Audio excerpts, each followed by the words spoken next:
이제 최근에 AI, 특히 AI 중에도 굉장히 그 용량이 큰 AI들, 우리가 거대 언어 모델이라고 부르는 것들이 네. 유행하면서 네. CPU가 임시 저장소 두세 배 늘린다고 이게 해결되겠어요? 안 되네. 그러니까 이제 다시 메모리에 눈을 돌리게 된 거예요. 하는 일도 많고 경쟁력도 다 괜찮잖아요, 얘들이. 네.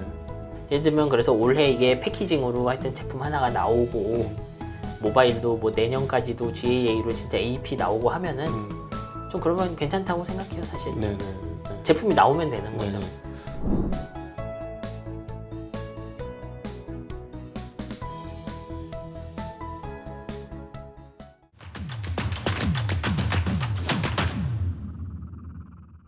안녕하십니까. 증시학도 TV 시청자 여러분, 투자자 여러분, 독일말 여러분, 10만 금융전사 여러분 모두 반갑습니다. 자, 여러분이 너무너무 좋아하시는 한국 반도체 최고의 작가님을 모셨습니다. 정인성 작가님 오셨습니다. 어서 오십시오. 네, 안녕하세요. 네, 안녕하십니까. 반도체 한국 수출이 이제 빠르게 2월부터 수출 증가가 나타나기 시작하면서 뭔가 부활의 나팔이 불리고 있는 그런 상황인데요. 기술이 결국 어려워지면서 갑자기 이제 후공정이라는 표현은 이제 맞지 않다. 많은 분들이 어드밴스드 패키지라 이렇게 표현을 해라.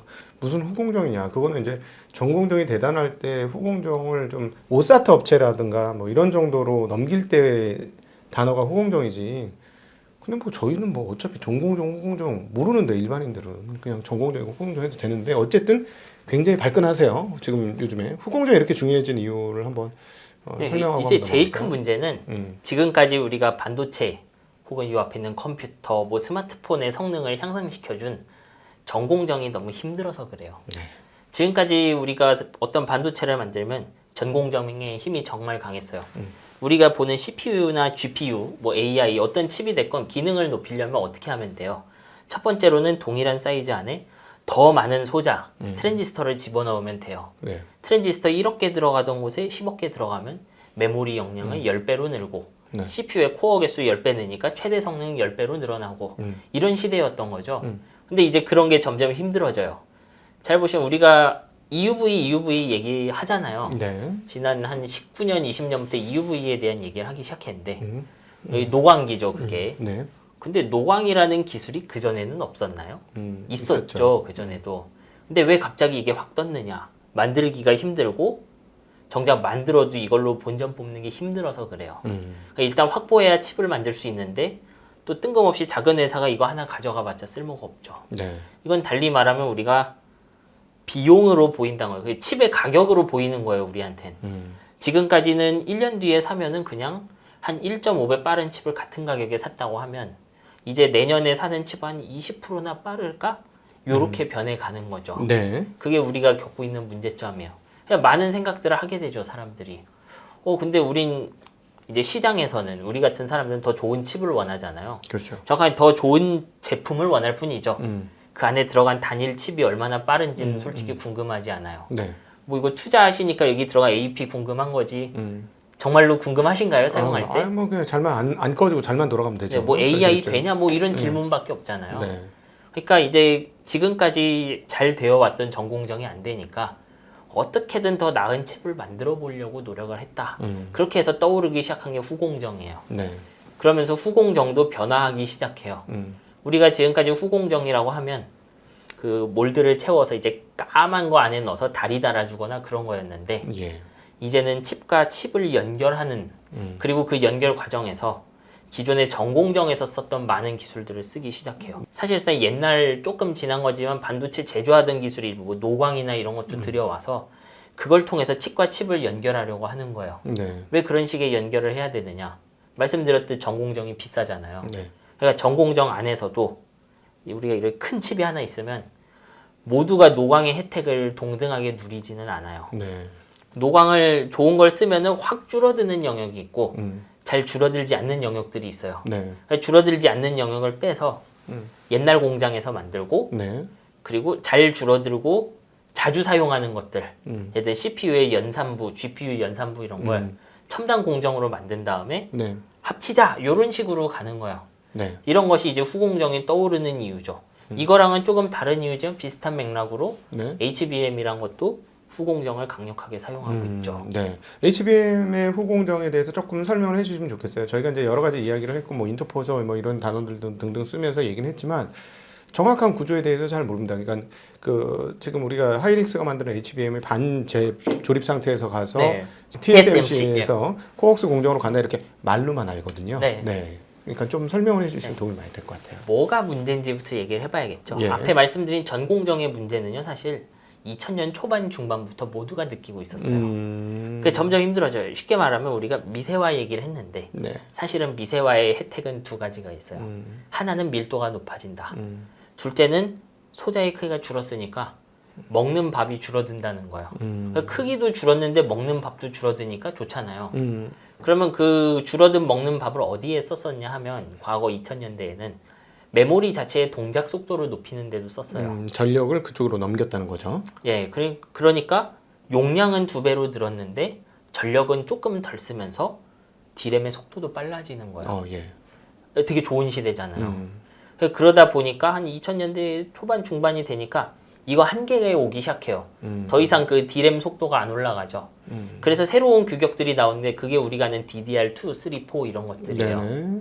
더 이상 소자 자체의 그 동작 속도를 높일 수 없으니까 대역폭을 높이는 여러 가지 좀 테크닉을 사용해요.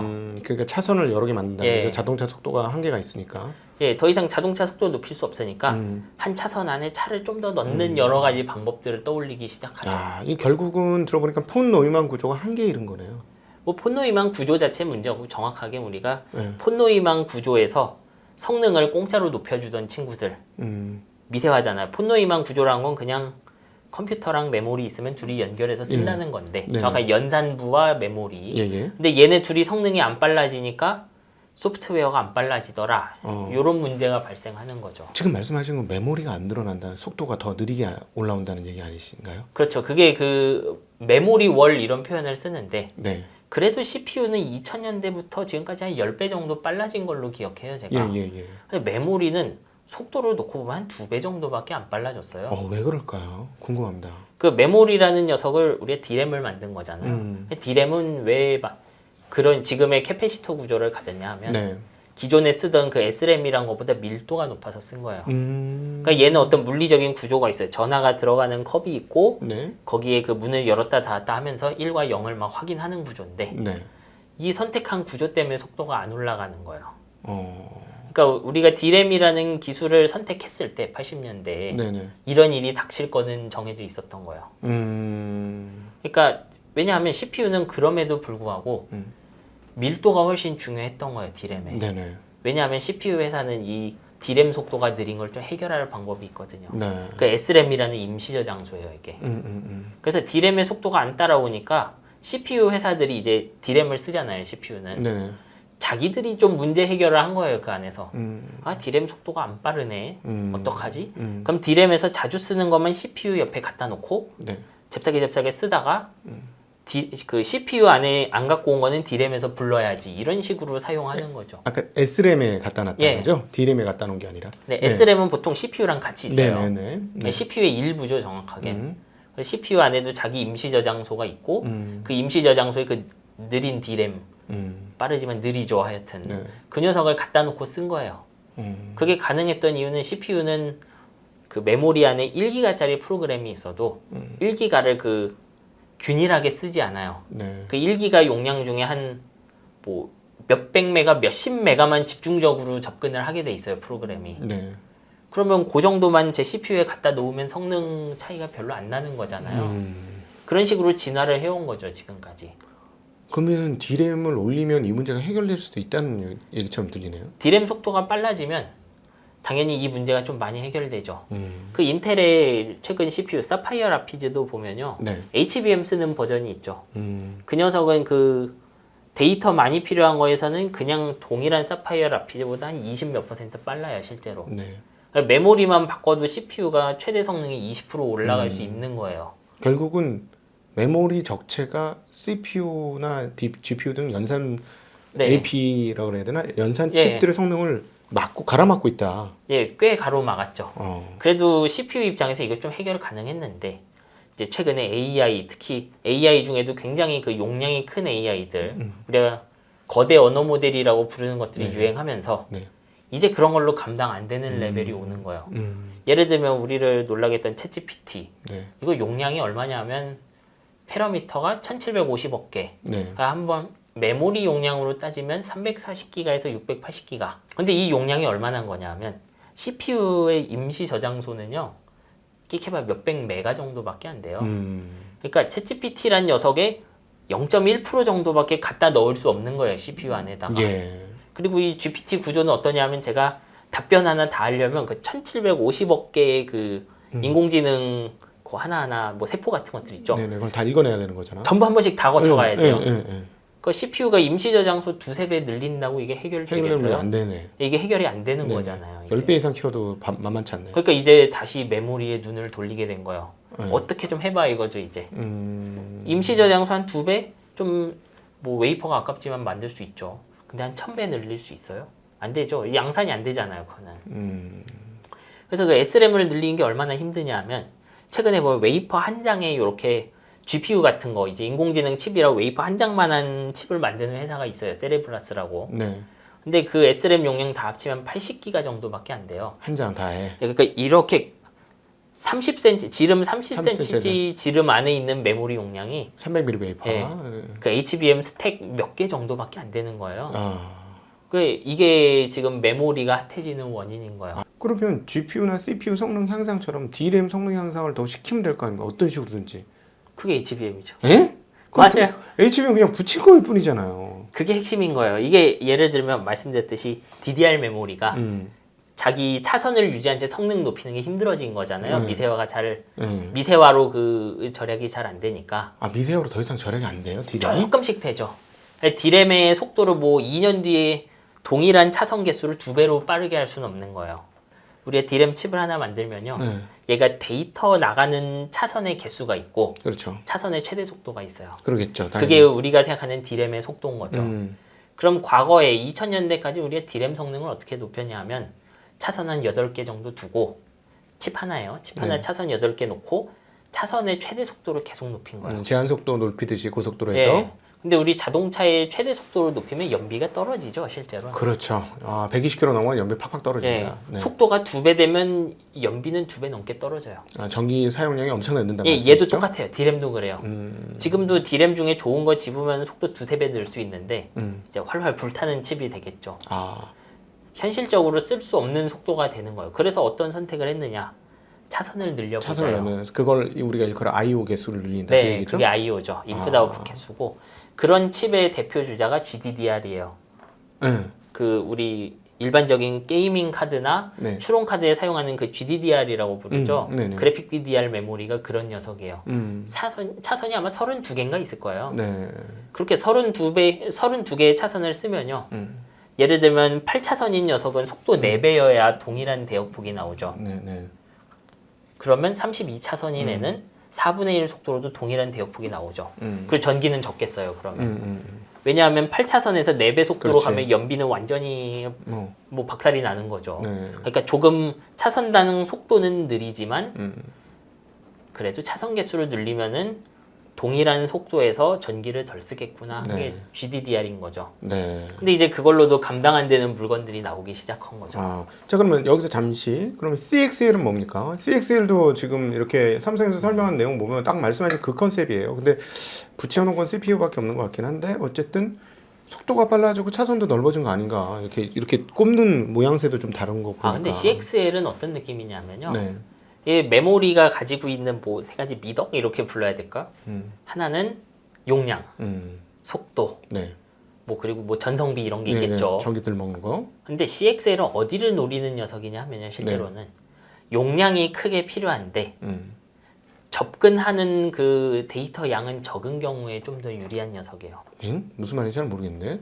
그러니까 우리가 메모리를 쓸 때 앞에서 봤던 인공지능들은 네. 데이터의 양도 꽤 커요. 접근해야 되는 그 프로그램의 크기가 큰데 그거를 덤프트럭처럼 GPU한테 마구마구 퍼부어야 되는 그런 경우들이에요. 네. 근데 컴퓨터가 하는 일 중에 어떤 것도 있냐 하면요. 아주 잠깐 데이터 하나 싹 가져와서 처리해야 되는 그런 일도 많아요. 여기 서버가 있는데 예를 들어 이런 예를 좀 들어볼게요. 제가 어디 쇼핑몰에 로그인을 해요. 그러면은 쇼핑몰이 저라는 사람이 누군지 찾아야 되죠. 그러면 자기 데이터베이스 안에서 뭐 예를 들면 정인성, 곽상준 이런 이름을 찾아야 되겠죠. 네. 찾는다는 게 뭘까요? 메모리에서 뭔가 데이터를 가져와 갖고 이게 정인성인지 아닌지 비교하고 네. 맞으면 데이터 취하고 아니면 딴 거 갖고 와서 계속 다 살펴보는 거잖아요. 네. 근데 요런 녀석들을 보세요. 한 번 가져와서 비교하고 한 번 가져와서 비교하고 그렇죠. 그러니까 인공지능처럼 덤프트럭처럼 실어 나를 필요 없는데 네. 살펴봐야 되는 데이터의 크기는 굉장히 커요. 근데 요런 녀석들을 지금까지 쓰려고 하면 어떤 문제가 있었냐면 CPU를 많이 달았어야 된다는 거예요. 그러니까 프로그램 입장에서는 필요한 건 메모리예요. 이런 경우가 있어요. 그냥 큰 메모리가 필요한데 그 메모리 안에 있는 데이터들을 자주 접근하지는 않을 거예요. 네. 그런데 내가 그런 프로그램 돌리려고 하면 CPU를 한 8개 사야 되는 거야. 그 8소켓, 4소켓 서버들 있어요. 보면 CPU 4개씩 꽂히는 거. 네. 그럼 이 CPU들은 놀아요, 그때. 오로지 얘들은 메모리를 확장하기 위해서 존재하는 애들이기 때문에 CPU는 놀고 있는데 메모리 더 끼려고 돈을 쓰겠죠. 그 CXL이란 녀석은 그래서 기존의 그 CPU에다가 좀 확장할 수 있게 해준 거예요. 메모리나 이런 걸. 네. 정확하게 CXL 메모리가 이런 거죠. 뭐 이게 CXL이 주요로 보는 것 중 하나예요. 아, 그러니까 이제 GPU가 해야 될 일을 좀 덜어주면서 GPU 몇 개 덜 쓰게 만들어주는 거군요. 이걸 많이 CPU죠, 달... 이건 정확하게. CPU. CPU. 그러니까 우리가 목적이랑 수단을 잘 구분해야 돼 이걸 얘기할 땐. 왜 CXL 얘기를 따로 이렇게 떼는 게 좋으냐? 제일 먼저 출발해야 되는 건 프로그램이 원하는 바예요. 어떤 프로그램은 그러니까 각 프로그램마다 메모리의 용량이 중요한 녀석이 있고 네. 메모리의 그 속도가 중요한 녀석도 있고 그래요. 그렇죠. 근데 여기서 아까 말한 HBM 쓰는 인공지능은 메모리의 속도랑 용량이 다 중요해요. 그리고 CXL은 어떤 경우에 좀 유리하냐면 메모리 용량 자체가 중요한 경우에 필요한 거예요. 대신 그 거대한 메모리지만 접근 속도는 좀 느려도 괜찮다. 네. 이런 경우죠. 그리고 궁극적으로는 CXL이라는 이름을 쓰는 CXL의 규격에 맞는 모든 다른 칩들이 메모리 하나를 놓고 공유할 수 있게 해주겠다. 혹은 그 CXL끼리 서로 통신하게 해주겠다. 이런 컨셉인 거예요. 네네.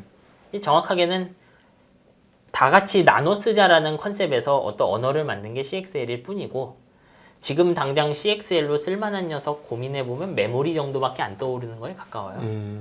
실제로 CXL 지원하는 엔비디아 GPU도 만들 수 있어요. 네네. 불가능한 건 아니죠. 그냥 CXL 붙어있는 SSD도 만들 수 있어요. 다 해도 돼요. 네. 지금 CXL이라는 어떤 규격을 쓰는 물건 중에 제일 시장성이 있어 보이는 건 메모리다 이런 거죠. 네. 다만 이거는 솔직하게 이제 지금의 인공지능 그 거대 인공신경망 돌리는 트렌드랑은 조금 얘가 제공해주는 게 어긋나 있긴 하죠. 조금 내용이 쉽진 않은데 그러면 쉽게 얘기하면 기존의 CPU 가속기 비슷한 개념이 되겠네요. GPU처럼 다량의 모델을 한꺼번에 엄청난 양을 한꺼번에 빨리 읽는 개념은 아닌 거고. 맞아요. 네. 메모리 용량이 중요한 경우 CPU에게 이런 거죠. 제가 CPU가 있는데 CPU도 자기 메모리가 있잖아요. 그렇죠. 원래. 근데 아까 SRAM 같은 거? CPU뿐만 아니라 그 옆에 붙어 있는 D램들 있잖아요. 네, 있죠. 예를 들면 CPU도 옆에 D램이 있는데 제가 돌려야 되는 프로그램이 이 D램에 다 안 들어가요. 네. 그런 경우 있죠. 네. 그러면 어떠냐 하면 이제 저기 하드디스크나 SSD에서 가지고 오거든요. 네. 그렇게 갖고 오면 엄청 느린 프로그램들이 있어요. 있죠. 네. 근데 그런 녀석들을 CXL이라는 확장 메모리로 껴주면은 SSD 안 가고 이제 그 D램보단 조금 멀지만 CXL에서 가져오면 되잖아요. 메모리네 그럼. 메모리인 거죠. 그래서 CXL이 껴진 어떤 그런 컴퓨터에서 CXL에 접근하는 속도랑 D램에 접근하는 속도도 달라요. 네. 그러니까 CXL에는 자주 접근하는 녀석은 좀 넣지 말아야겠죠. 최대한 D램에다가 그 D램에다 자주 접근하는 거 넣고 그리고 CXL에는 그래도 좀 덜 접근하는 거. 그냥 D램과 SRAM 중간 사이에서 역할을 좀 해주는 그런 거네요. 그죠? 네, 그 사이에 있는 거에 가까운 거죠. 그러네. 현재 나오는 건.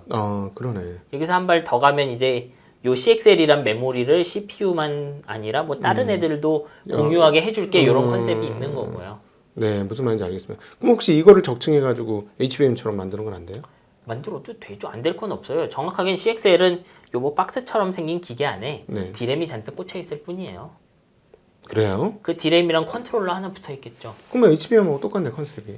HBM은 근데 I/O 개수를 쭉 늘려갖고 이런 수직 적층한 거잖아요. 수직 적층을 했기 때문에 I/O 개수가 늘어나는 거고 얘는 수직 적층하고 옆으로 병렬을 해가지고 그냥 네. 꼽는 그 뭐라 그래야 되나 예. 속해서 그냥 하나구나. 예, 그럼 속도는 안 빨라지는구나. 예, 속도는 되려 느릴 가능성이 높죠. 그러네. 디램. 이건 많이 디램 많이 박아놓으면 이게 그 예. 마지막 나가는 맞아요. 물 예. 입구가 좁아가지고. 예, 물론 이제 정말로 CXL 메모리 회사가 원하면 네. 그 안에다가 HBM을 잔뜩 채워서 써도 되는데 우리가 뭐 만드는 사람 자유잖아요.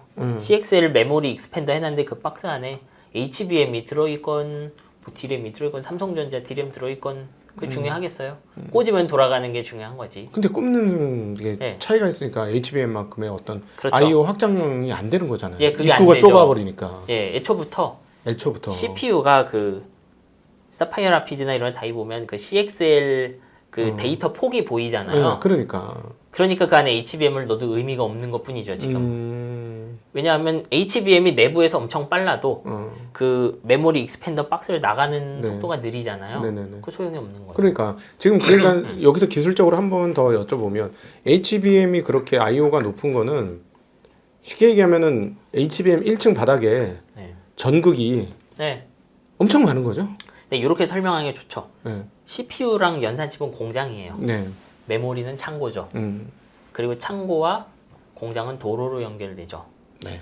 셋 중에 누구라도 폭이 좁으면 그 녀석에 맞춰서 돌아가요. 그렇지. HBM은 창고인데 입구가 넓은 창고예요. 네. CXL 메모리는 정확하게 창고인데 입구는 좁지만 거대한 창고에 가까워요. 그러니까 일단 창고의 입구가 좁기 때문에 메모리 속도가 빨라야 되는 녀석은 무슨 짓을 해도 이걸 빠르게 쓸 수 없죠. 그러니까 쉽게 얘기하면 HBM은 제조 공장이 있고 여기가 자재 창고인데 네, 자재 창고가 문이 하나가 열리는 게 아니라 벽면이 문처럼 빵 열린다. 그렇죠. 이렇게 표현해도 되는 거죠. 예. HBM이 그렇죠. HBM이. 그러니까 이제 제조 창고에서는 자재 필요한데 이러면 픽 네. 바로 온다는 거지. 이게 지게차가 그냥 한 대가 통로 가서 차 들어오는 게 아니고 지게차가 줄 서 네. 있다가 한 20대, 24대가 있다가 쭉 한꺼번에 들어가는 개념으로. 네, 지금으로서는 1024개의 지게차가 한꺼번에 움직일 수 있는 길을 만들어줬다는 예, 거죠. 맞아요. 예. 그래서 HBM을 사용하는 곳들은 그 물류의 특성이 그 자재를 한 번에 잔뜩 실어 날라야 되는 거. 얘는 철강을 뭐 10,000톤씩 옮겨야 된다. 이런 형태인 거예요. 그 CXL은 어떠냐 하면 좀 쇼핑몰에 가까워요. 네. 고객 하나 들어오면 물건 하나만 가져가요. 근데 다뤄야 되는 물건이 엄청 많은 경우예요. 뭐 다이소? 뭐 이런 느낌인 거죠, 거의. 그렇죠. 뭐 무슨 제품 찾는데요. 근데 너무 많아서 찾을 수가 없어. 바로 찾아드릴게요. 탁. 네, 그러면 그거 나오죠. 다 외우고 있는 애가 그냥 딱 예. 갖다 주는 거야. 그리고 네. 들고 나와야 되는 건 크지가 않죠. 네. 하지만 창고가 작으면 비즈니스가 안 되죠. 그렇지. 그런 특성을 가지고 있는 거예요. 아, 네. 그러니까 CXL은 제가 예를 들면 GPU에 끼려고 해봤자 그 자체 입구 문제 때문에 빨라지지 않아요. 그래서 HBM은 어떻게 만든 것이냐. 일단 아까 말씀드린 것처럼 미세화가 힘들기 때문에 제가 차선 개수를 줄인 채 속도를 높이면 연비가 이제 엉망진창이에요. 네. 그래서 어떻게 하냐면 도로를 넓히기로 했어요. GDDR은 32개였죠. 근데 이제 거기서 확 나가서 데이터 선 128개, 256개를 칩 하나에 만들자. 일단 여기서 출발을 해요. 네. 그게 HBM에 들어가는 D램 다이 하나예요. 그래서 실제로 HBM 다이도 다이 하나만 뭐 예를 들면은 GPU에 낀다 이렇게 적층하기 전에 그래도 GDDR보다 빠르긴 할 거예요. I/O 개수는 많을 테니까. 예, 4배 많으니까 당연히 네. 빠르겠죠. 네네. 근데 하려면 아예 끝장을 봐야죠. 이제 이렇게 생각을 하는 거예요. 야, 우리 그러면 이제 128에서 256개 I/O 있는데 이거를 위로 쭉 쌓으면은 밑에서 봤을 때 뭐 1000몇 개, 2000 몇 개 보일 거잖아요, 데이터 선이. 네네. 그러면 훨씬 빠르지 않을까 이거죠. 그런 컨셉으로 출발한 게 HBM이에요. 네. 그 이외에 베이스 다이나 이런 건 그걸 하려고 했더니 필요한 것들을 다 들어간 것 뿐이에요, 실제로는. 네. 네. 왜냐하면 제가 칩을 얘를 위로 쌓으려면 칩은 이제 예전에 말씀드렸는데 웨이퍼가 있으면 바닥에서 출발해서 천장을 통해서 세상이랑 통신한다고 했죠. 네네. 그러니까 바닥에는 아무것도 제가 만들 수 없어요, 원래. 그 천장을 통해서 바깥이랑 통신해야 되는데 네. 그래서 칩이 하나 있으면 천장에서 이렇게 금속선을 빼갖고 다른 칩에 꽂을 수가 있죠. 네. 근데 칩을 한 2개, 3개 쌓았다고 생각해보세요, D램을. 그러면 사이에 끼인 D램은 어떻게 세상이랑 통신해야 되나요? 네. 바닥으로는 통신할 수 없고 천장은 막혔잖아요. 딴 놈 때문에 막혔죠. 네네. 그러면 어떻게 얘가 GPU, CPU랑 통신을 하겠어요? 안 되죠. 그러니까 가운데 뚫어버립니다. 네네. 뚫어갖고 이제 그 바닥으로 들어가게 만드는 거예요. 네. 그래서 쓰는 게 얘들 TSV를 쓰는 거죠. 네. 스루 실리콘 비아. 네. 이제 그래서 나온 게 지금 HBM인 거죠. 네. 그러니까 아예 그 대역폭 끝장을 보자. 이 컨셉은 2010년도, 2009년 말에 이미 나왔죠. 근데 또 이제 여기서 또 하나 중요하게 설명을 해주셔야 될 게 기술적인 흐름들이 그 자체로는 됐는데 이게 또 GPU하고 IO 기수가 그 서로 맞아가면서 딱딱딱딱 통신이 잘 돼야 되는데 네, 당연히. 기존의 PCB판에는 불가능한 거 아닙니까 이게? 그렇죠. 왜냐하면 왜냐하면 우리 디램 다이 해봤자 가로 세로 뭐 한 2cm, 3cm 이럴 거예요. 디램 다이는. 네네. 근데 아까 IO가 몇 개라 그랬어요? 그러니까. 최대 256개죠. 네. 보통 보면은 파워도 IO 개수만큼 있어요. 그럼 500개가 넘겠네요. 그 디램에 접근하려면 주소도 있어야 되니까 주소도 한 64개 있을 거예요. 그러면 가로 세로 뭐 2cm, 3cm 되는 곳에 전극이 그 칩 하나당 몇백 개가 있는 거예요. 그리고 그런 거 8개 쌓았으니까 맨 밑에서 보면 몇천 개가 있겠죠. 일반 디램보단 클 거예요, HBM이. 왜냐하면 지금 우리가 디램 다이 하나당 몇백 개 있고 그래서 합쳐놓으면 밑에 몇천 개 들어간다고 했잖아요. 네네. 그러면 디램에다가도 공간을 마련해야 되겠죠. 디램 칩에다가도 그 I/O 지나가는 길이랑 천장에서 내려오는 애들 길을 다 만들어놔야 되죠. 네. 그래서 다이가 낭비되죠. 여기서. 그러니까 칩이 비싸요. 네.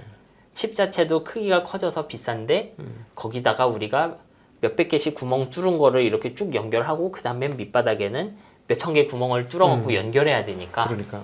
가격 올라갈 거밖에 안 떠오르잖아요. 그러니까 오랫동안 그 좀 소수만 사용하는 메모리였던 거예요. 그러니까 삼성전자 입장에서는 야 이렇게 가성비 안 나오는 제품을 왜 써? 이렇게 비싼 걸 왜 쓰냐고. 그냥 디램 몇 개 더 박아서 10개 박아서 그냥 쓰면 훨씬 싼데 뭘 그걸 8개를 박아가지고 그래. 근데 삼성전자만의 생각은 아니잖아요. 그게 고객들의 생각도 비슷했죠, 정확하게. 뭐 이런 것까지 쓰냐? 우리 그냥 GDDR이나 쓰자. AMD가 한번 HBM 썼다가 다 GDDR 깔고. 그리고 엔비디아도 사실 HBM 쓰는 제품은 그 세대당 하나 정도밖에 안 나왔어요. 원래. 그 다른 데서는 뭐 차마 쓰지도 못하고. 워낙 비싼 거지. 그거 다는 순간 지금 엔비디아니까 팔리지만 뭐 1억 원, 아니 10매덕 원짜리 뭐 이런 칩셋이 결국 그런 가격 때문에 올라가는 거잖아요. 뭐 멀리 갈 것도 없고 이제 한 뭐 5배쯤 비싸대니까 HBM이. 요 폰 안에 보통 메모리가 재료비에서 한 8% 차지하거든요. 네네. 그럼 예를 들어 이게 100만 원이라고 하면 8만 제가 요 원인데. 메모리 HBM으로 바꾸면 100만 원짜리 140만 원 되는 거죠. 그러면 쓸 건가요? 빠르긴 빠른데. 네. 빠른데 대부분 요 녀석은 지금 우리 촬영할 때 자잖아요. 메모리 접근 안 하죠. 그렇죠. 잠깐 제가 폰 열면은 잠깐 살아나죠. 네. 메모리 써요. 근데 시간 보고 제가 덮었어요. 메모리 안 쓰죠. 네. 그러면 제가 창고를 넓게 만들어서 뭐 할 거냐 이거예요. 그렇지. 그 이거는 안 쓰는 거예요. 그런 거를. 그러니까 핵심은 그런 넓은 대역폭의 비싼 네. 원가를 감내하고 싶은 고객이 별로 없었다는 거예요. 그러겠지. 그리고 실제로도 학습에서는 HBM을 썼는데 지금 챗GPT 유행하기 전에 AI들 크기 보면 상용화되는 AI들 크기가 해봐야 뭐 1기가, 2기가 그래요, 용량이. 네. 그 인공지능 크기 자체가 몇 기가밖에 안 되니까 몇백 메가짜리도 많고요. 네. 그러면 GDDR로 충분히 해결돼요.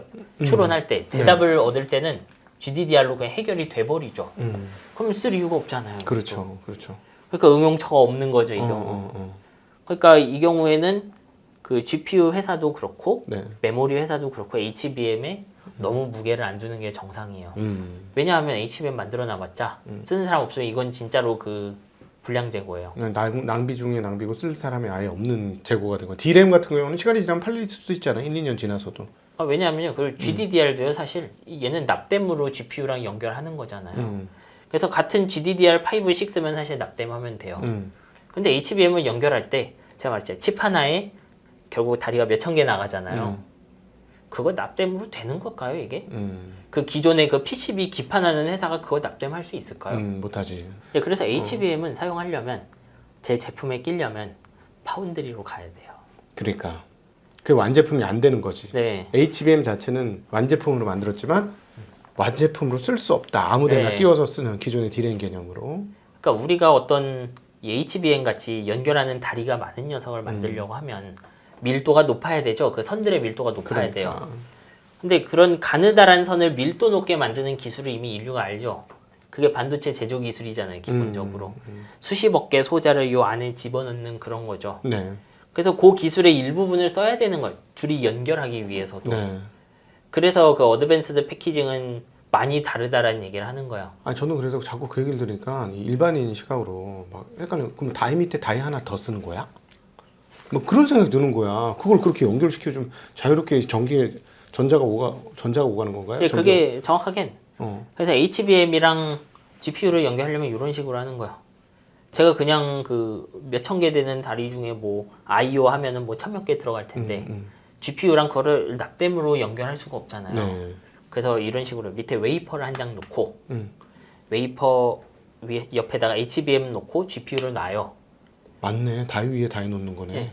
그 밑에 있는 건 다이라기보다는 그냥 인터커넥트에 가깝죠. 그 다이 같은 인터커넥트네. 그렇죠. 예, 그걸로 다이 만들 수 있는 거잖아요. 예, 그 웨이퍼예요. 맞네. 그 웨이퍼고 노광을 해요, 얘도. 어. 그 밑판도 노광해서 쓰는 거야. 그러네. 코어스, 칩 온, 웨이퍼, 온, 실리콘이니까 나 그래서 서브스트레이트, 기판. 그러니까 그 웨이퍼를 2장 쓰는 거야? 그럼 돈이 이게 맞아요. 말이 돼? 이러면서 그건 말은 그거 맞는 것 같은데. 근데 그거 진짜 맞아요. 맞네. 그게 맞고요. 네. 이제 기존에는 그래서 요 우리가 본 코어스라는 기술도 레티클 한 개가 있었어요. 얘도 얼마 이상 칩이 커지지 못했어요, 밑판이. 제가 알기로 TSMC가 스티칭이란 걸로 크기를 막 키울 수 있게 해줬는데. 그거 잘랐었으면 돈이 많이 들어서 웨이퍼 그냥 갖다 박으면 되는 거야. 때려 박으면. 아 근데 노광이라는 건 원래 네. 그 노광 빛을 비추는 거잖아요. 네네. 요 마스크가 만들 수 있는 최대의 그 크기가 있어요. 사이즈가 그렇지. 그래서 그거 해결하는 것도 사실 중요한 기술 중 하나였어요. 왜냐하면 예를 들어 엔비디아 GPU는 크잖아요. 그러니까. 걔도 거의 그 노광 레티클 한 개인데 네. 그 밑에 똑같은 크기의 칩이 있으면 HBM 어떻게 연결할 거예요? 더 커져야 되잖아요. 네네네. 그래서 그거 해결하는 것도 이제 기술 중 하나였어요. TSMC 기술 중 하나죠, 그게. 아니 그러면 삼성이 못할 리가 없을 것 같은데. 이제 저는 그런 것 같아요. 이론은 다 알죠, 이거. 이게 어떻게 되어 있는지 가서 잘라보면 알잖아요, 사실. 근데 이제 처음 생산할 고객이 안 들어온 거죠. 아마 거기랑 시행착오를 엄청 해야 제대로 돌아갈 텐데. 왜냐하면 그치. 그냥 붙어 있어도 뭐 발열 문제, 뭐 핀 나가 휘어지고 별 문제 그렇지. 다 생길 거잖아요. 그렇지. 예를 들어 1024개의 핀을 꼽아야 되는데 I/O 그렇죠. 핀을 꼽아 줘야 되는데 그냥 일단 뭐 재료는 그래. 그러면 칩 위에다 하면은 돼. 가능적이야. 근데 1024개가 안 꼽히고 나는 500개밖에 안 꼽혔어. 뭔가 기술이 약간 딸려가지고. 혹은 그러면 안 되는 TSMC는 HB 한 6개 놀 자리 있는데 삼성은 4개밖에 안 되더라. 같은 사이즈. 이거 예전에 아이큐브 처음 나온 게 그랬어요, 제 기억으로. 근데 그때 엔비디아 A100에 HBM 6개 꼈거든요. 그러면 고객이 메모리 용량 줄이기 싫으면 선택지가 없잖아요. 그런 것도 중요한 거예요. 같은 웨이퍼 위에 얼마나 많은 걸 실장할 수 있는 거가 그렇죠. 결국 어드밴스 패키지의 핵심적인 요인 중에 하나. 그러니까 I/O 개수를 유지하고 또 사이즈 그 총 다이 사이즈, 그러니까 더 밑단의 다이 사이즈를 키우지 않으면서 제일 많은 걸 꼽아 넣는 거.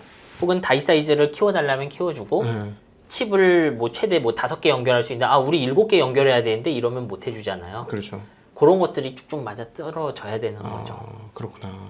그러니까 삼성전자가 턴키로 하겠다고 했을 때 저희 도대체 뭔 소리냐 했는데 충분히 가능은 한 얘기네, 이론적으로는. 네. 그래서 이 COW 코어스라고 한 거 실제로도 이것 때문에 아까 패키징 얘기를 하신 것 같은데 칩 온 웨이퍼잖아요, 첫 부분이. 그 밑에는 웨이퍼 있고 위에 칩을 올려서 연결하는 거잖아요.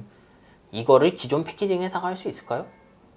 그거는 파운드리만 하겠지. 노광한 다음 칩을 올려야 되잖아요. 노광에도 그러니까 초기 다이, 그 초기 실리콘에도 밑그림과 길을 그렇죠, 그려줘야 된다는 얘기잖아요. 맞아요. 네.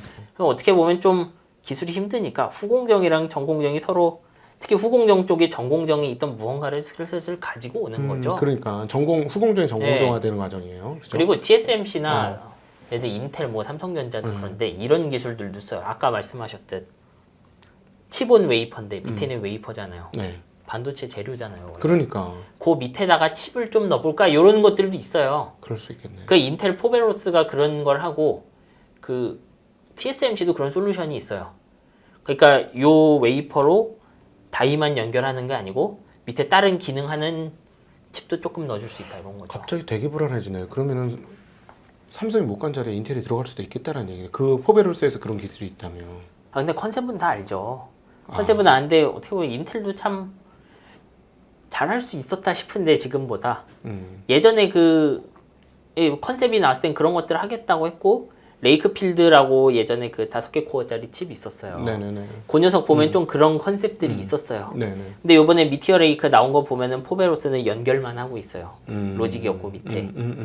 원래 인텔의 계획은 그렇게 해서 3차원 이제 밑에 있는 녀석도 논리 회로가 있고 위에 있는 녀석과 통신도 하고 그런 건데. 그래서 3차원이라고 그러는구나. 네. 저는 3차원이라고 해서 저 이렇게 입체인 줄 알았는데 뭐 1, 네. 2, 3단에서 3차원이구나. 네, 아니 정확하게는 3D랑 밑에 있는 칩도 논리적 기능이 있고 위에 있는 것도 논리적 기능이 있는 거죠. 네네. 근데 그 TSMC 코어스 같은 기술은 밑에 있는 애는 논리적 기능은 없죠 지금. 그렇죠. 그냥 할 수는 있지만. 밑판 그냥 쉽게 하면 스케이트장 좋은 거 만들어줘서 너희들 왔다 그렇죠, 갔다 잘해. 뭐 이런 거잖아요. 네, 맞아요. 아주 비싼 기판인 거죠 실제로. 그래서 거기 칩을 올려놓은 거예요. 와, 그럼 과소비네 사실상 따져보면. 사실 과소비죠. 그러니까 그 하이브리드 본딩을 또 한다는 얘기 하는 거예요. HBM 쪽 하이브리드 본딩 말고 엔비디아 입장에서 한번 생각해 보죠. 예를 들면 제가 이 GPU가 있는데 그 위에 HBM 올리면 안 돼요? 얘도 웨이퍼잖아요. GPU도 웨이퍼예요.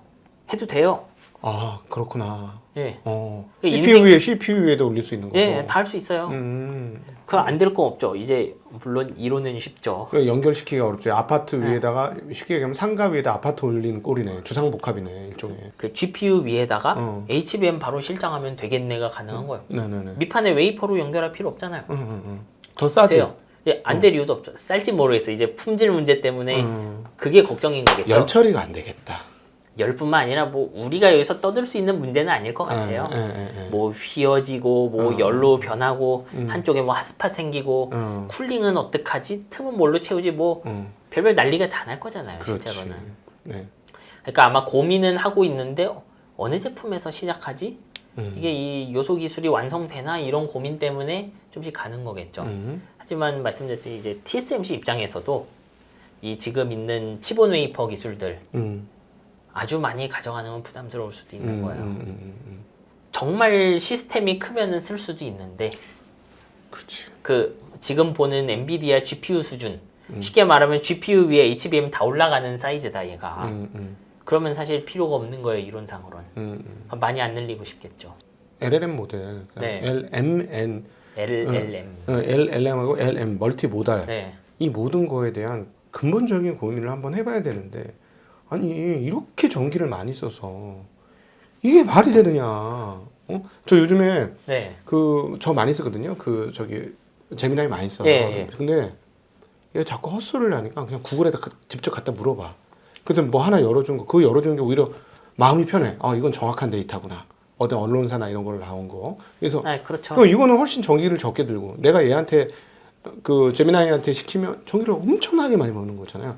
그런 어떤 약간 죄책감이 느껴지더라고. 내가 뭐 전기를 생산도 못하는 인간이 이렇게 많은 전기를 써야 되겠는가. 그러니까 사실은 LLM 모델 말고 다른 식으로 예전에도 우리 공부했습니다만 다른 식으로 약간 좀 버전이 다르게 되면 에너지를 안 쓰는 순간 갑자기 코어스도 필요 없고 지금 이런 HBM도 별로 필요 없고. 네, 뭐 그럴 수도 있는 거잖아요. 뭐 가능도 하고 이론도 있지만 이제 역시 현실에서 안 돌아가는 게 문제인 거죠 이게. 아마 추론 칩들은 그런 녀석들이 많이 나올 수 있을 거라고 봐요. 네. 근데 이제 학습 칩들은 메모리가 정말 많아야 돼요. 이게 우리 추론할 때는 이런 게 있어요. 우리가 추론을 구동할 때는 그 사용자가 질문한 거 하나 들어오면 그 안에서 이게 신경망에서 핑퐁핑퐁 하면서 답변을 딱 튕기죠. 근데 학습할 때 어떠냐 하면요. 그 신경망만 안에 들어있는 게 아니고 메모리 안에 데이터도 미리 많이 넣어놓고 많이 넣어놓은 데이터를 HBM이라는 GPU가 통신하면서 막 학습하고 한 번 이 이더넷 쉽게 말하면 그 네트워크를 합쳤다가 다시 사방으로 뿌렸다가 이런 것들을 해요. 아마 추론 쪽에서는 전력 소모가 좀 줄 수 있을 거예요. 네. 솔직히 추론하는 칩들은 아까 말한 것처럼 SRAM으로도 좀 해결할 만한 것들이 있어요. 일부는 뭐 MPU라든가 뭐 TPU나 이런 ASIC 쪽으로도 해결하려고 노력을 하죠. 네, 그렇죠. 이제 정확하게는 설계하는 분들도 아마 다 알 거예요. 우리가 어떤 SRAM 크기를 신경망 사이즈만큼 만들잖아요. 그러면 엔비디아 칩보다 전성비가 무조건 좋아요. 왜냐하면 칩에서 칩, GPU에서 HBM으로 다녀오는 건 아무리 잘 연결해도 예, 도시와 도시 왔다 갔다 하는 거예요. 그런 논문들이 많이 있어요. 이 데이터 트랜스퍼가 뭐 전력을 최대 뭐 몇십 프로까지 쓴다 그래요. 보면 그 테슬라 예전에 발표 자료 보면 자기들 AI 칩 만들 때 그 D램 통신, SRAM 통신 이런 거 뭐 피코줄 단위로 계산해 놓은 게 있어요. 네. 메모리 다녀오는 건 되게 비싼 작업인 거예요. 반면에 같은 칩 안에 있는 SRAM은 접근 비용, 에너지가 훨씬 싸요. 그러겠네요. 근데 아까 말했지만 밀도가 문제인 거죠. 결국은 칩대를 키우면 SRAM을 키울 수 있는데 네. 어느 순간에 보면 SRAM을 키우는 거하고 지금처럼 HBM으로 하이브리드 본딩으로 하는 거하고 가격에 대해서 고민을 하긴 하겠네. 네, 왜냐하면 웨이퍼 한 장 아까 세레브라스 칩 말했죠. 80기가밖에 안 된다니까요. 그 메모리 회사에 가면은 손톱만한 건 2억에 막 이렇게 합치면 될 텐데 3개 뭐 이렇게 합치면 나오겠죠. 그 HBM. 네. 그러니까 손톱만한 거 3개 만들고 그걸 2만 원? 이렇잖아요. 아 결국은 기존의 D램을 워낙 싸게 만들었기 때문에 네, D램이 SRAM 키우는 것보다는 그게 훨씬 경제적이다. 네, D램이 밀도가 압도적인 이유가 그것 때문인가요? 그 밀도를 위해서 했던 선택들 때문인 거죠. 대신 속도가 안 나오는 거고. 지금은 그걸 패키징으로 해결해 보려는 거고. 그렇구나. 그리고 쓰는 놈도 네. 조금이라도 더 짜내 보려고 TSMC 같은 데 가서 붙이고 나중에 하이브리드 본딩도 해보려고 그러고 별짓 다 하는 거죠. 네. 그렇게 된 거예요. 이 패키징이라. 우리가 이 요소 기술 간의 연관관계를 볼 때 막 외우면 안 되고 좀 역사도 보고 그 목적과 수단을 구분하는 게 되게 중요해요. 무슨 말씀인지 진짜 알겠습니다. 네. 아까 그 코스 쓰다가 하이브리드 본딩 한다는 것도 그렇게 보면 이해가 되죠. 네네. 그러면 하이브리드 본딩으로 HBM이랑 GPU도 연결할 수 있는데 HBM 자신도 하이브리드 본딩으로 할 수는 있죠. 왜냐하면 지금은 범프가 있긴 할 거예요. 요 HBM 다이 하나하나 네, 사이에 있죠. 하이브리드 본딩이란 건 이제 뭐가 하이브리드냐 하면 경계가 하이브리드란 거예요. 그 다른 경계 두 개를 이렇게 밀착을 딱 시키는 그런 기술들인데 그런 걸 해보고 싶은 거죠. 그러면 범프가 있고 없고 하면 또 이것도 전력 소모가 줄어요.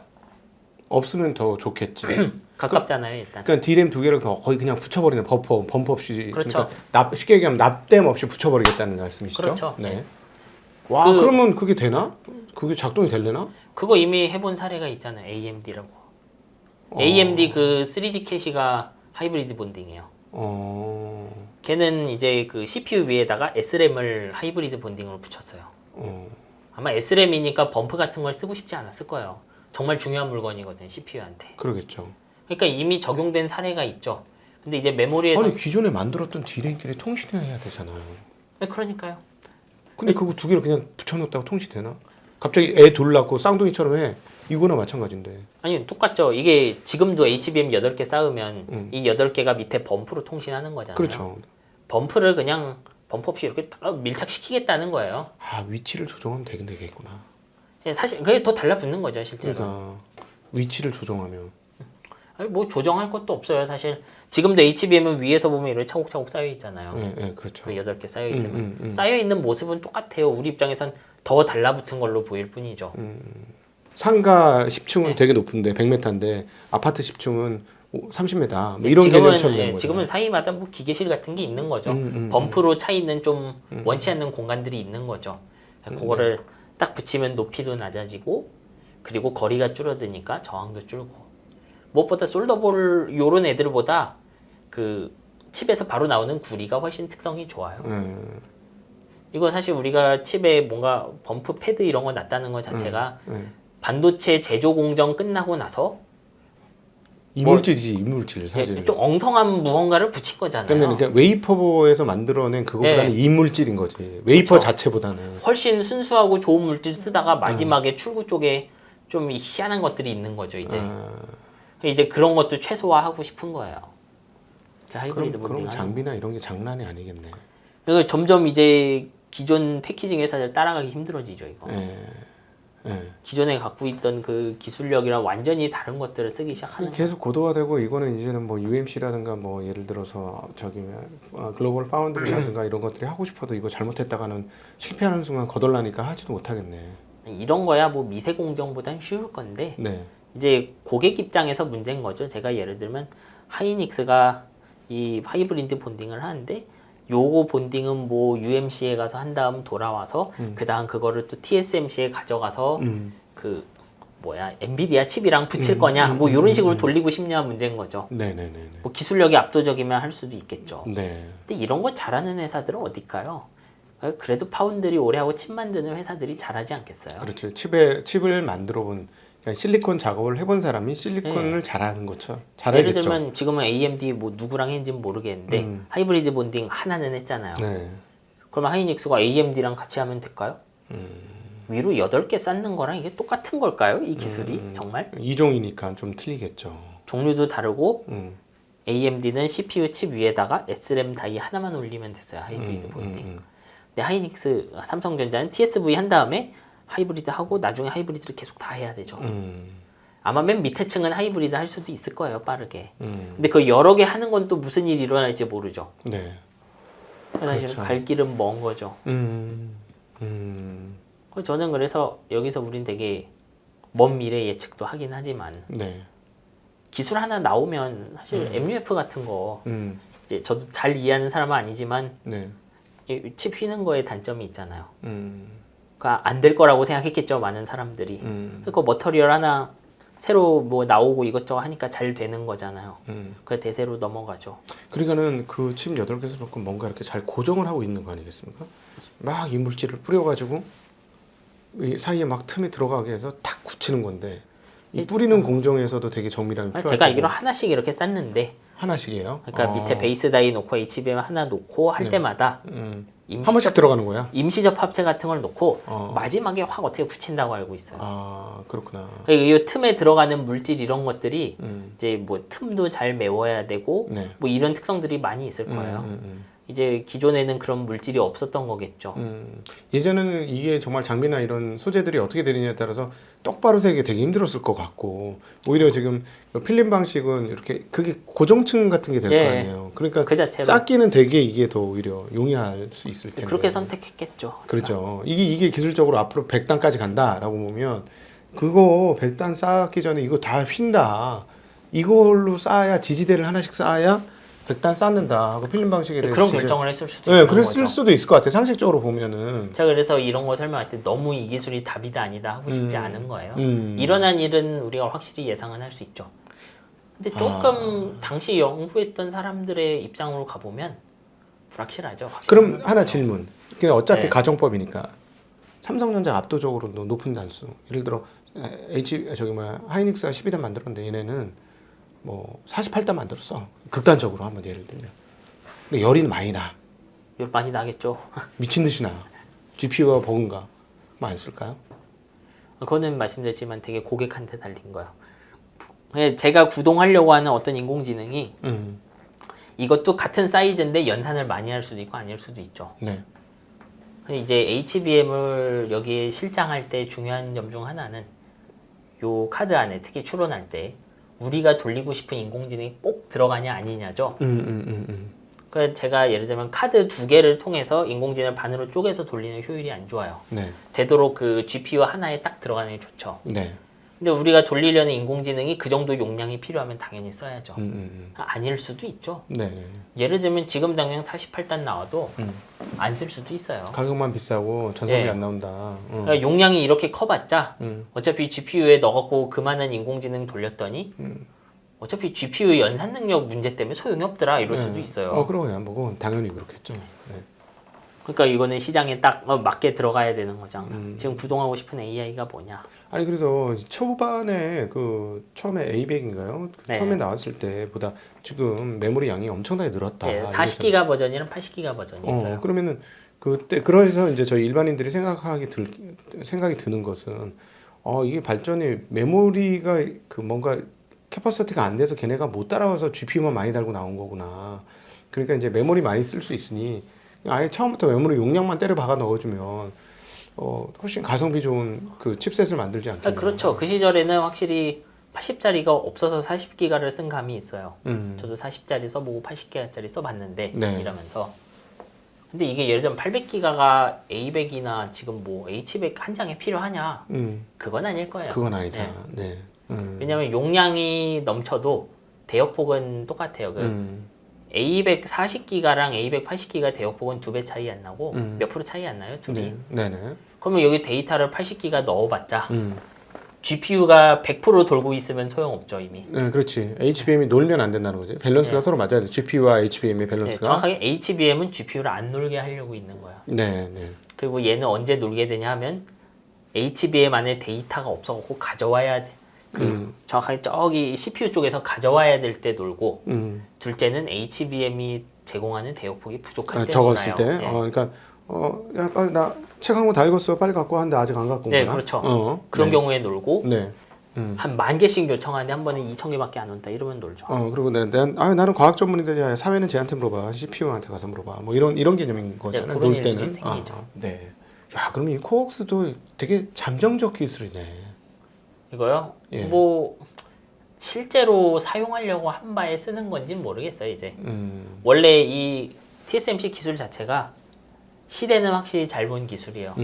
왜냐하면 한 개의 시스템, 지금 뭐 우리가 시스템을 만든다고 하면 칩 하나를 옛날에는 큰 거 만들어 그 안에 다 넣는데 요거저거 기능들을 한 번에 합쳐줘야지 이래서 나온 기술은 맞죠. 네. 근데 실제로는 그걸 통해서 이종 칩을 결합한 경우는 지금은 없는 걸로 알고 있고 실제로 이거 쓰고 있는 건 그냥 메모리랑 빨리 연결하려고 쓰고 있는 거잖아요. 그렇죠. 그런 면에서는 조금 이제 기대한 바랑은 다른 거겠죠. 네네네. 이게 서버 때문에 생긴 기술이네. 정확하게 노광이 힘드니까. 음, 칩을 키울 수 없는데 예. 이제 칩을 작게 만들어 갖고 합쳐야 돼. 안 합치면은 그냥 와이어 본딩하면 느려서 열을 많이 내서 쓸 수가 없는 거예요. 그러니까 이제 이 패키징에서도 짜내야 되는 거야. 옛날엔 그렇게 연결하면 우리가 무어의 법칙 시절에 그냥 칩이 빨라지고 열을 덜 내니까 네. 감내할 만했어요. 네. 지금은 감내가 안 돼요. 그게. 그러니까 이제 노광 이런 걸로 우리가 30% 아끼던 걸 네. 이제 20%밖에 못 아끼니까 아니 이게 디바이스 단에서 필요 없는 기술이잖아요. 너무 과잉 기술이잖아요. 디바이스 단에서 뭐 예를 노트북이라든가 무슨 일반 집에 쓰는 PC라든가 뭐 이런 것들. 그거는 디바이스가 정할 문제는 아니죠 사실. 과잉인 것 같지만 이미 인텔 메테오 레이크는 포베로스 써서 나왔잖아요. 그렇게 보면 필요한 기술이죠. 어차피 같이 올라가니까. 예. 서버만을 위한 건 아니다. 왜냐하면 CPU도 결국 성능을 값싸게 높이지 못하면 고객이 버려요. 그냥. 네네네. 내년 CPU가 올해 CPU랑 똑같은데 왜 써요 그거? 그렇죠. 지금 M2, M3가 잘 안 팔리는 이유죠. 네. 네. M3 어떻게 보면 설계 쪽에 혁신이 좀 부족하니까 파운드리라도 얼렁 그 비싼 공정 써갖고 내놓은 물건에 가깝잖아요. 그렇군요. 네. 자, 그러면 삼성전자가 이 파고를 넘을 수 있는 과제는 무엇이라고 생각하십니까? 저요? 제가 어떻게 그런 큰 회사를 아니, 저는 근데 이런 생각이 있어요. 지금 파운드리 입장에서 제가 이렇게 생각을 해보면 지금 본 이 패키징들이 앞으로 조그만 팹리스가 파운드리 문을 두드리게 해주는 그런 열쇠예요. 이제 AMD 시절 얘기를 해보면 AMD 그 젠 1이 나왔을 때 AMD가 젠 1을 어떻게 만들었냐? 네. 그 조그만 칩의 CPU를 IO 다이라는 거를 통해 갖고 엮어서 제품으로 내놨어요. 그 젠 보면은 그래서 큰 그 IO 다이가 있고 거기에 작은 CPU 칩들이 주변으로 붙어 있는 구조예요. 근데 그런 접근을 하면 장점이 있어요. 뭐가 장점이냐면 우리는 파운드리가 뭐 주문 받으면 양산해 준다 이렇게 생각하잖아요. 네. 근데 생각보다 그렇게 간단한 문제는 아니에요, 양산이. 네. 왜냐하면 예를 들어 TSMC의 첨단 공정을 쓴다. 맨날 애플이 제일 먼저 나오죠. 그렇죠. 근데 왜 그러냐 하면 애플 같은 회사는 자기가 다 할 수 있죠. TSMC 안에서 존재하지 않는 설계를 예를 들어 3나노 공정으로 다 설계해서 집어넣는 애들이에요. 근데 당시 AMD가 TSMC 7나노 찾아갔을 때 원하는 모든 게 다 있었을까요, 거기? 없을 수 있죠. 그러니까 칩을 만들려고 하면은 CPU라고 부르죠. 우린 그 안에 연산부도 있고 SRAM도 있고 네. 그리고 바깥이랑 통신하는 거 USB 뭐 PCI 뭐 많이 들어본 명칭들 있잖아요. 네네. 그런 게 다 칩의 일부분이에요. 네. 근데 그런 게 TSMC 7나노에 없었을 수도 있어요. 왜냐하면 첫 고객은 애플이니까 애플이 필요 없는 그런 칩의 일부분은 없었겠죠. 그러면 그러면 그걸 어떤 식으로 해결한 것이냐? 그 패키징으로 해결한 거예요, 실제로는. 네. 근데 예를 들어 AMD가 원하는 설계 일부분이 10나노에는 있다. 예를 들면 그래요. 그러면 10나노 칩으로 그 IO만 다 만들고 자기들은 잘하는 CPU만 만드는 거예요. 네. 그렇게 되면은 AMD가 해야 될 일은 자기 CPU랑 I/O가 통신하는 부분만 잘 만들면요. 네. 구공정에 이미 만들어진 그 USB PCI를 그대로 요 다른 다이에서 쓸 수 있죠. 그 침례 구조라는 거 말씀이시죠? 예. 이게 말씀하시게 다종칩을 한 다이에다 예. 붙이는 거. 이걸 다이라 그래야 돼요. 다이죠, 다. 서브스트레이트라고 불러요. 다이예요. 둘 다 다이죠. 아, 다이 위에다 올리는 거예요? 이것도? 아니, 그러니까 다이는 옆에 있고 둘을 연결하는 건 서브스트레이트. 어. 그 뭘로 연결했냐가 중요한 게 아니고 네. 요 이종의 칩을 연결함으로써 AMD는 첨단 공정에서 자기들 CPU에만 집중하고 기타 좀 덜 중요한 거, 예를 들어 USB 접근하는 부분 이런 건 옛날에 이미 성숙한 10나노 거를 쓸 수 있다는 거예요, 얘들이. 예를 들자면 마루만 삐까번쩍하게 만들지 방 잠만 자는 침실은 그냥 대충 져. 네, 그거 있는 같이 거, 붙여. 있는 거 그냥 기존 쓰던 거 침대하고 이러면 기존에 뭐 쓰던 거 그냥 쓰자. 그러면 싸게 먹히니까. 뭐. 이게 왜 파운드리 얘기할 때 나왔냐? 삼성전자 파운드리도 비슷할 거라고요. 네. 예를 들어 한국의 어떤 팹리스가 3나노를 쓰고 싶은데 음. 성능이랑 다 좋을 수도 있어요. 마음에 들 수 있어요. 네. 마음에 들어요. 근데 이거를 연결하려면 뭐 요런 것들이 필요해 얘가. 그러면 우리 3나노 칩에다가 PCI도 있고 뭐도 있고 해야 되는데 삼성 3나노에 지금 없을 수도 있어요, 설계가. 그럼 쓰고 싶은데 못 쓰죠. 그러면 패키징으로 해결해야 되는 거예요. 네. 근데 봤더니 삼성 7나노에는 있는 거예요, 이 기능이. 네. 칩의 핵심 연산부는 3나노로 우리가 직접 해야 돼. 이거는 우리 회사의 지대권이고 우리 회사의 경쟁력 핵심이기 때문에 예를 들면 MPU 부분은 우리가 해야 되는 거 알아요, 설계 회사가. 네네. 그건 당연히 하겠죠. 근데 우리가 안 하고 싶은 건데 삼성 3나노에는 없을 수 있죠. 그렇죠. 삼성 7나노에는 그런 것들이 있을 수 있어요. 그럼 칩을 2개 만드는 거죠. 3나노로 MPU 핵심 부분 만들고 7나노에서 이제 칩이 바깥 세상이랑 통신하는 것만 만들고 네. 그 녀석을 패키징으로 엮어줘야 되는 거죠. 네네네.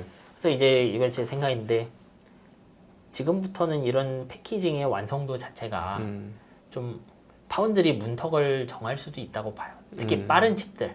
뭐 네. 모바일은 하던 대로 할 건데 지금처럼 AI 칩 한다는 스타트업들 생겨날 때 이 네. 회사들이 문두들이냐 마냐도 좀 정할 수 있다고 그러네요. 생각해요, 저는. 그럼에도 불구하고 삼성이 자원이 굉장히 많은 회사 아닙니까? 그런 측면에서 그렇죠, 예. 물론 모르겠어요. 요즘 부진하게 된 게 7나노 언더부터 부진해졌으니 7나노 언더는 그럼 지재권이나 이런 것들이 좀 덜하냐 이렇게 얘기하실 수도 있을 것 같은데 그럼에도 불구하고 다른 어떤 회사들보다 TSMC를 제외한 어떤 회사보다 압도적인 경쟁력을 갖고 있는 거잖아요. 그 부분. 일단 하는 일도 많고 경쟁력도 다 괜찮잖아요, 네, 얘들이. 네. 그리고 뭐 사실 EUV 할 때 한참 미끄러진 감은 있지만 그래도 뭐 자기들 칩을 어떻게든 만들어내긴 했잖아요, 이번에. 네네. 저는 아직 기회는 많이 있다고 생각해요. 근데 어쨌든 뭐 요즘 분위기는 굉장히 부정적이 됐습니다. 그것들이 7나노 이하에서 뭐 확고한 어떤 모습을 못 보여줬으니까. 근데 보니까 이론적으로 다 할 수는 있는 거네. 그러니까 요소 기술 자체는 다 접근 가능하다니까요. 네. 그러니까 이게 예를 들어 TSMC만 접근 가능해 이런 거는 없어요. 그러네. 수율이 문제겠네. 많이 결국 경력 아니겠습니까, 그게? 뭐 업력이랑 뭐 한마디로 설명되는 것은 아니라고 봐요, 저는. 네. 뭐 이것도 사실 우리가 이 회사가 모자라고 하는 거 다 후행적이잖아요. 그러니까 길게 뭐 어떻게 보면 사람들이 삼성전자 1등하기를 바란다 뭐 이런 것도 있잖아요. 저는 그거 생각 안 하는 게 훨씬 낫다고 생각해요. 네. 예를 들면 그래서 올해 이게 패키징으로 하여튼 제품 하나가 나오고 모바일도 뭐 내년까지도 GAA로 진짜 AP 나오고 하면은 좀 그러면 괜찮다고 생각해요, 사실. 네네. 제품이 나오면 되는 거죠. 과거만큼 엔지니어들이 확보가 안 된 거 아닌가 하는 생각도 불쑥불쑥 들기도 하거든요. 전 그게 대만 빼고 다 그렇지 않을까 이렇게 생각해요. 이거는 되게 정량적인 지표는 아닌데 예전에 칩스 액트 나왔을 때 2021년 이럴 때 보면요, 미국 기사들도 그 반도체 인력 확보 이런 얘기들을 하는데 네. 그 밑에 댓글 보면은 이런 게 적혀 있어요. 내가 구글 가서 HTML 하면은 인텔 공장보다 더 많이 받는데 누가 반도체 회사를 가니? 이렇게 적혀 있어요, 보면. 저는 어떻게 보면 한국도 산업 고도화된 것이 이유 중 하나라고 생각해요. 네. 반도체 되게 첨단 기술이잖아요. 그러니까 미국에게도 반도체 첨단 기술은 안보 기술이고 하죠. 네. 근데 당시 그 뭐 댓글 하나 보고 판단할 건 아니지만 당시에도 소프트웨어 회사인 구글이 반도체 회사인 인텔 제조 엔지니어보다 처우가 훨씬 좋았다는 거예요. 개발자 중에도 적게 받는 편이 내가. 그러니까 쇼티지는 그런 면에서도 볼 수 있다고 생각해요, 저는. 그 부분을 리베리온 대표도 굉장히 세게 얘기하는 부분이 있더라고요. 아, 그래요? 뭐라고 하셨나요? 거기 똑같은 얘기했어요. 뭐냐면 자기 주변에서 미국에서 있어 보니까 실리콘밸리 애들이 월급을 빅테크 애들이 훨씬 많이 주는데 무슨 힘든 엔지니어 가느냐. 그래서 엔지니어들 칩 테크 엔지니어들은 다 까만 머리 외에는 없더라. 그래서 오히려 아시아에서 훨씬 잘할 수 있다. 그래서 자기는 지금 아시아에서 하는 거다. 저 그것도 일리가 있다고 생각해요. 그래서 예. 그 댓글을 봤을 때 저도 생각 많이 했죠. 계속 프로그래밍을 해야겠구나. 뿐만 아니라 예. 우리가 그 첨단 기술의 기반이 되는 이 반도체라는 걸 하는데 사실은 이게 부가가치를 요만큼 우리 만들었는데 쟤들이 이따만큼 만드는 거 아니야? 막 누구 좋은 일이지? 뭐 이런 생각도 해봤거든요. 그러니까 완전히 스마일 커브처럼 진짜 우리는 제조단에서 진짜 아주 낮은 마진만 받고 있고 요 설계하고 요런 놈들이 지들이 그냥 앞에서 그냥 다 긁어 모으는구나. 그냥 마진율만 30-40%씩 땡겨가면서. 뭐 지금은 안 느껴지겠지만 그래서 저는 그 소프트웨어 스타트업도 조금 열풍이 있었다고 생각해요, 한국에. 그래서 그게 쭉 꺼지고 나면 또 컴사로 몇 명 가고 뭐 전기전자 가고 하면은 반도체 회사로 또 조금 유입될 수 있지 않을까 뭐 이런 생각이 들어요. 네. 장비가 같다면 압도적인 엔지니어 싸움인 거죠. 그런 것보다는 좀 모르겠어요. 특히 제조가 들어가면 이 제조의 모습이 짬밥 많은 아저씨들이 이것저것 끼리끼리 돌려서 해결하는 느낌도 좀 강해요. 그렇지. 당연히 그건 어디나 다. 그 천재들 싸움 영역도 있긴 한데 네. 예를 들면 그 지금 HBM 적성하고 하는 거 네. 이게 천재들 싸움일까요 이게? 이거 노광기 만드는 거 그런 거 아니잖아요 이거는. 그러니까 사실은 미술가와 석공의 관계 같은 걸 수 있는 거잖아요. 지금 그렇죠. 말씀하신 게 미술가가 내가 이런 그림을 그려서 이렇게 아이디어를 가지고 이렇게 예술 작품을 만든 거야. 근데 조각이야. 그러면 석공의 그 어떤 손기술이 마지막에 그 사람의 작품 완성도를 만들어주는 거니까. 그러니까 지금 예를 들어 삼성전자가 그 필름으로 이렇게 적성을 하는데 그러면 그 세계급 천재 그 구글의 세르게이 브린을 데리고 오면 해결되는 거야? 이런 질문인 거예요 저는. 그러네. 뭐 좀 글쎄 막 이런 생각이 들죠. 그렇지. 이 사람 돈 많이 주면 이 사람이 해결해 줄까? 잘 모르겠죠 사실. 그렇지. 그런 성격의 기술인 거예요. 야, 그럼 어딘가 중간 관리자가 중요하네. 기억도 충분히 갖고 있고 뭐 짬밥 많이 먹고. 저 서로 간에 연결해 줄 수 있고 소통해 줄 수 있는 중간 관리자가 엄청나게 중요하네. 저는 그것도 테크놀로지라고 생각해요. 우리가 노광기, EUV, 뭐 머리카락 굵기 몇 분의 1 이런 거 생각하고 있지만 쪼개고 쪼개면 그런 게 기술 기반인 거죠. 그렇지. 그러네. 야, 이거 조금 돌려서 한번 써보면 안 돼? 그렇죠. 방향 각도 조금만 조절하면 한번 좀 해봐. 예. 그러면 사실은 현장에 있는 사람 되게 잘 알잖아요. 이거 이렇게 하면 안 돼요. 맞아요. 기계 만지는 사람 알지.